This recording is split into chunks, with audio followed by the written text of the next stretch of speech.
Lee, tu fais souvent les hyperextensions, c'est ce que tu m'as dit, surtout à la fin de ta séance, quand tu travailles le dos. Oui, le plus souvent, c'est ce que je fais, mais des fois, je finis avec le soulevé de terre partiel. Ça permet également de bien travailler le bas du dos. En fait, j'aime beaucoup travailler cette partie du corps. Après, oui, c'est comme tu dis, le plus souvent, c'est à la fin du training. C'est important parce que, voyez par vous-même, combien d'exercices vous font dire « Merde, j'arrive plus à me redresser ». Donc oui, c'est un mouvement important. J'aime beaucoup cet exo. En général, je travaille avec mon propre poids, mais il m'arrive d'ajouter une charge. À l'intersaison, je fais cet exo juste avec mon propre poids, parce que je mange tellement que le poids de mes propres joues suffit. Ce banc est très bien pour travailler les deltoïdes arrière. Il permet en plus de conserver une bonne technique. Je fais aussi les élévations latérales à un bras. Souvenez-vous, Arnold travaillait comme ça. On peut s'appuyer contre le dossier pour la stabilité ou s'appuyer avec les genoux pour des élévations en position inclinée. Arnold travaillait souvent dans cette posture. Mais si on veut travailler les deltoïdes arrière, on se met en position de l'hyperextension. On vient s'appuyer contre le banc pour se stabiliser et on travaille dans cette position.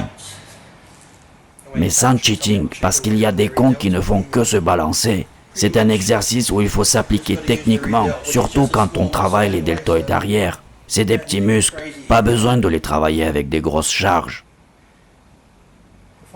Mais il y en a qui se fichent royalement de la technique. Au lieu de faire des exécutions contrôlées, ils tirent les grosses charges comme ça. Du coup, ça travaille plus le dos.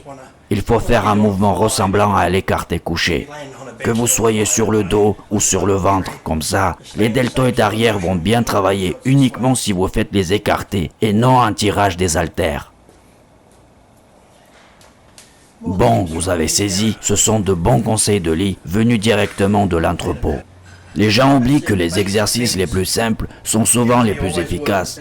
Quand tu vas dans une grande salle de muscu et que tu vois ces innombrables machines dernier cri, oui, elles sont super stylées, y a rien à dire, on peut même prendre un selfie parce que tout brille autour de toi. Mais la réalité, c'est que plus de la moitié de ces machines ne sont pas pratiques, elles sont peu efficaces. C'est très bien pour les gens qui se rétablissent après une blessure ou pour les personnes âgées qui veulent juste pédaler un peu et mater la téloche. Mais pour tous ceux qui veulent progresser, obtenir des résultats considérables, toute cette ferraille bling bling ne sert pas vraiment à grand chose. C'est pour ça que je conseille toujours de privilégier les exercices de base, des mouvements simples et compréhensibles. J'évite ces machines multifonctionnelles, c'est de la merde. C'est pour les gens qui veulent fuir le vrai travail avec la fonte. Les charges libres, différents angles d'exécution, le travail sans contrepoids qui te facilite la vie. Ça, c'est pour moi. La base, voilà ce qu'il nous faut.